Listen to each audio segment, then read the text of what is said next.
100 రోజులు నేను ఆరాధించా. నేను ఎవరిని ప్రాబ్లం చేయలేదు. నేను హైదరాబాద్కి వెళ్ళి వచ్చిన అన్న 2 రూపాయల వడ్డీకి డబ్బులు తీసుకొని మీరు ఇలాగ వచ్చిన. ప్లీజ్ అన్న మీ భజన బ్యాచ్ ని ఆపేయండి, మా ప్రాబ్లం అర్థం చేసుకోండి ప్లీజ్. మీ యొక్క ఎమ్మెల్సీ పార్టీ మారుతూ మీరు ఢిల్లీ దాకా పోయారు అన్న. ఆడబిడ్డలు రాత్రి పూట వర్షంలో ఆడ ఈడ కూర్చుంటున్నాం, ఉర్రుతున్నామన్నా. ప్లీజ్ కాళ్ళు మొక్కుతాం, కాళ్ళు అన్న కామెంట్లు చూడరే. ప్రతి యూట్యూబ్ ఛానల్, ప్రతి న్యూస్ ఛానల్ ఒక్కసారి మా గురించి ఆలోచించింది. మీరు మా మాట వినండి. దీంతో కాకపోతే మేము అస్సలు నగ్గమన్నా. దీనికి మీరు ఎంత తగ్గించినామంటే మా వల్ల అయితే లేదు. మేము మెంటల్ టాక్ చెప్తుంది, మేము చదవలేము, మేము సాధించుకోలేము. ప్లీజ్ అర్థం చేసుకోండి.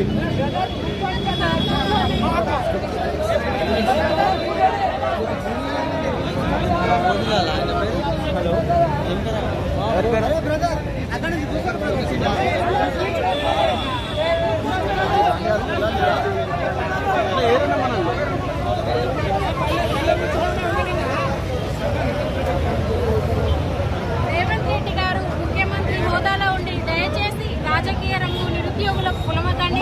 మీకు మేము నమస్కరించి మాట్లాడుతూ ఉన్నాం. మీరు మాకు డిఎస్సీ వాయిదా వేయమంటే కొన్ని రకాల మీ సమస్యలు ఏంటో మాకు చెప్పారు. స్లాట్ బుక్ అయిపోయింది, మేము బుక్ చేసేసిన సెంటర్లను ఎగ్జామ్ అనేది వాయిదా వేయలేమని చెప్తా ఉన్నారు. కానీ మీకు అధికారంలో ఉన్నటువంటి కాంగ్రెస్ పార్టీకి డిఎస్సీ వాయిదా వేయడానికి స్లాట్ బుక్ వెనక్కి తీసుకోవడం పెద్ద లెక్క కాదు. మీకు స్లాట్ బుక్ చేసి మీ వ్యవస్థను నడుపుకోవడానికి, నిర్వహించుకోవడానికి మీరు చెప్తున్నారే తప్పితే ఒక తప్పించుకోవడానికి సాకులాగా మాకు కనిపిస్తా ఉంది. మీరు కేవలం టెట్కు డిఎస్సీకి 25 రోజుల సమయం ఇచ్చి అందులోనే 3 ఎగ్జామ్స్ పెట్టి నేషనల్ వెల్ఫేర్ ఆఫీసర్, టీఏఓ ఎగ్జామ్, ఇంకా సీటెట్ ఎగ్జామ్ ఇవన్నీ పెట్టారు. 25 రోజుల సమయం కాదు. As per rule guide lines ప్రకారం 45 రోజుల సమయం ఇవ్వాలి. మీరు రూల్ని అతిక్రమించారు. ఈ రోజు డిఎస్సీ సిలబస్ అనేది ఒక్కసారి డౌన్లోడ్ చేసి మీరు చూసుకోండి. సివిల్స్ స్థాయి సిలబస్ ఒక్కొక్క డిఎస్సీ అభ్యర్థి 60 పుస్తకాలు చదవాల్సినటువంటి రోజు. ఈ అందులో ప్రాస్పెక్టివ్స్ అండ్ ఎడ్యుకేషన్ పిఐఈ అనే సబ్జెక్ట్ ఉంటుంది. కరెంట్ అఫైర్స్ 8 నెలలు మీరు కవర్ చేయాలి. దయచేసి సమయం ఇవ్వమని అడిగితే బీఆర్ఎస్ వాళ్ళు, బీజేపీ వాళ్ళంటే వాళ్ళెవరు, మేమెవరం సార్? 5 ఏళ్ళు మేము ఎగ్జామ్ రాసిపోతే వాళ్ళు ఎవరో మాకు తెలియదు, మీరెవరో మాకు తెలియదు. అనవసరంగా మీరు రాజకీయ రంగం మాకు కులమకండి. మీకు అంత డౌట్లు ఉంటే మా ఫోన్లు చూసుకోండి. మాకు ఏ సంబంధం లేదు. ఏ బీఆర్ఎస్ వాళ్ళతో ఏమన్నా అందులో నెంబర్లు మాట్లాడినటువంటి సంభాషణలు అన్ని కూడా ఉన్నాయి. మీరు ఉండిననే మా మీద నిందలేయడం కాదు, నిరూపణ చేసుకోండి. మీరు సమస్య వైపు దిశగా అడుగులు వేయండి. ఎట్లా పరిష్కరించాలో ఆలోచించండి. కానీ నోటికొచ్చినట్టు మాట్లాడేటువంటి ఆ నైతికత అనేది మీరు కోల్పోకూడదు. ఎందుకంటే ఉపాధ్యాయ వృత్తిని ఎంచుకున్నటువంటి ఎంతో మంది అభ్యర్థులు ఈ రోజు గౌరవంగా రోడ్ల మీదకి గౌరవంగా బతకాల్సిన వాళ్ళు రోడ్ల మీదకి వచ్చిందంటే అర్థం వాళ్ళకు పెద్ద సమస్య ఉన్నదని. మీరు ఎంతసేపటికి గ్రౌండ్ రిపోర్ట్ తీసుకోకుండా మాట్లాడుతూ ఉన్నారు. మీ ఎమ్మెల్సీ తీన్మార్ మల్లన్న గారు కూడా ఎగ్జిట్ పోల్ పెట్టడం జరిగింది. ఆయన కూడా 84% మంది వాయిదా వేయాలని కోరుకుంటున్నారు. శాంతియుత నిరసనలు చేస్తా ఉన్నారు. దయచేసి దీనికి పోలీస్ వ్యవస్థ కూడా మాకు కోఆపరేట్ చేయాలి అని కూడా మేము కోరుకుంటా ఉన్నాం. అయితే వాళ్ళు కూడా మీ తీన్మార్ మల్లన్న కూడా బీఆర్ఎస్ మనిషేనా? మీ అద్దంకి దయాకర్ సార్ కూడా బీఆర్ఎస్ మనిషేనా? వీళ్ళు కాదు కదా. దయచేసి వ్యవస్థను మీరు డిస్టర్బ్ చేయకూడదు. మీరు వ్యక్తిని ఆపగలుగుతాం కానీ వ్యవస్థను ఆపలేము. బీఆర్ఎస్ వాళ్ళు గోబ్యాక్ బీఆర్ఎస్ అని చెప్తా ఉన్నాం. ఎంతసేపు మీరు బీఆర్ఎస్ వాళ్ళు కాంగ్రెస్ అంటారు, కాంగ్రెస్ వాళ్ళు బీఆర్ఎస్ అంటారు. మీరు కొట్టుకొని వస్తా ఉన్నారు కానీ మధ్యలో నిరుద్యోగులు నలిగిపోతా ఉన్నారు.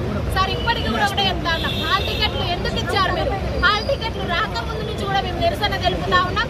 దయచేసి మీరు సమస్యను పరిష్కరించే విధంగా ఎక్స్పర్ట్ కమిటీని నియమించండి. మీరు ఎవరిని పిలిచారో మిమ్మల్ని మిస్గైడ్ చేశారు. మీరు ఎవరి దగ్గర గ్రౌండ్ రిపోర్ట్ తీసుకున్నారో వాళ్ళు కూడా మీకు మిస్కమ్యూనికేట్ అయ్యారు. దయచేసి దీని మీద ఒకసారి కేబినెట్ సమావేశం పెట్టండి. దీని మీద గ్రౌండ్ రిపోర్ట్ తీసుకోండి. మీరు నోటిఫికేషన్ వచ్చి 3 సంవత్సరాలు అయిందని చెప్తా ఉన్నారు. డిఎస్సీ నోటిఫికేషన్ వచ్చి సంవత్సరం మాత్రమే అయింది. 8 నెలల నుంచి ప్రిపేర్ అవుతా ఉన్నారు. మీరు ఇప్పుడు రాయలేరా అని కూడా మీరు అడుగుతా ఉన్నారు. 8 సంవత్సరాల నుంచి మాకు కేసీఆర్ గారు ప్రిపేర్ అయ్యే అవకాశం ఇవ్వలేదు. ఎప్పుడు చూసినా రోడ్ల మీద ఉద్యమాలు చేసినాం. కొత్తగా టెట్ పెట్టారు. టెట్ పెట్టమని కూడా మేము అడగలేదు. ఇప్పుడు రీసెంట్ గా బిఎడ్ డిఎడ్ అయిపోయినటువంటి అభ్యర్థులు 45,000 మంది క్వాలిఫై అయ్యి ఉన్నారు. వాళ్ళకైనా సమయం ఇవ్వాల్సి ఉన్నది. కాబట్టి అన్నిటిని దృష్టిలో ఉంచుకొని వ్యవస్థను నడిపేటువంటి అడ్మినిస్ట్రేషన్ లో ఉన్నటువంటి బాధ్యత వాళ్ళ మీద ఉంది. కాబట్టి అన్ని కోణాలలో మీరు ఆలోచన చేయండి. ఎక్కువ మంది విద్యార్థులు కోరుకుంటున్నటువంటి న్యాయబద్ధమైన కోరికే మాది. న్యాయబద్ధంగానే మేము అడుగుతా ఉన్నాం. డిమాండ్ గా కాకుండా కూడా రిక్వెస్ట్ గా కూడా అడుగుతా ఉన్నాం. ప్రభుత్వానికి మేము సపోర్ట్ చేసినాం, ప్రచారం చేసినాం. అన్ని విధాలుగా మేము ఆ రోజు మీకు ఎన్నంటే ఉన్నాం. ఈ రోజు మమ్మల్ని బయట వాళ్ళగా మీరు చిత్రీకరిస్తా ఉన్నారు. దయచేసి కేటీఆర్ కేసీఆర్ చెప్పిస్తే అర్ధరాత్రి మేము ఇక్కడ వచ్చి నిలబడాల్సినటువంటి అవసరం లేదు. నైతిక కోల్పోతా ఉన్నారు. దయచేసి మీ మాటలు కరెక్ట్ కాదు, మీ మాటలు పద్ధతి కాదు. ఈ రోజు మీకు మీరే గుప్పు మేస్త్రి అనుకున్నారు, మేము అనలేదు, మీకు మీరే అనుకుంటా ఉన్నారు. మేము ఉపాధ్యాయ వృత్తి నేర్చుకున్న వాళ్ళం, మేము ఖచ్చితంగా గౌరవప్రదంగానే మాట్లాడతాం. మీరు మాట్లాడకపోయినా మేము శాంతియుతంగానే నిరసన చేస్తాం. మేము ప్రజాపాలనకు కానీ ప్రజా వ్యవస్థకు కానీ ఏ విధంగా కూడా అడ్డంకి కాదు. ప్రజాపాలనలో మమ్మల్ని అంటే అరెస్ట్ చేస్తా ఉన్నారు, అంటే అరెస్ట్ చేస్తా ఉన్నారు. ఎందుకంటే మీరు పోస్టులు పెంచుతామని 25,000 మెగాడిఎస్సీ అన్నారు, 11,000 వేసి అయినా మీరు సర్దుకున్నారు. న్యాయబద్ధమైన కోరిక 45 రోజుల టైం అయినా ఇవ్వాలి. సొల్యూషన్ కూడా మేమే చెప్తా ఉన్నాం. సెప్టెంబర్ లో మాకు డిఎస్సీ పెట్టాలి, అక్టోబర్ లో గ్రూప్ 2 వాయిదా ఇస్తే డిసెంబర్ లో పెట్టుకోండి. దయచేసి మా అభ్యర్థనను మన్నించండి. స్లాట్ బుక్ అయినా కూడా సెప్టెంబర్ లో ఏ ఎగ్జామ్ కూడా కొలాబరేట్ కాదు. మీరు ఎక్స్పర్ట్ కమిటీని ఇప్పటికైనా నియమించండి.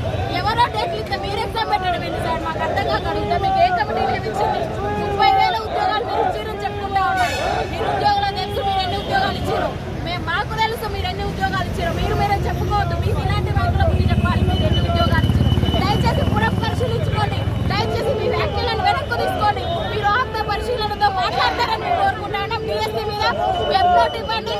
మీరు వెబ్ నోట్ ఇవ్వాలి, ఖచ్చితంగా వాయిదా వేయాలి. మేమేం పని లేక రోడ్ల మీద తిరుగుతాలే. మా తరపున మేము పోరాడే రోజు వచ్చింది.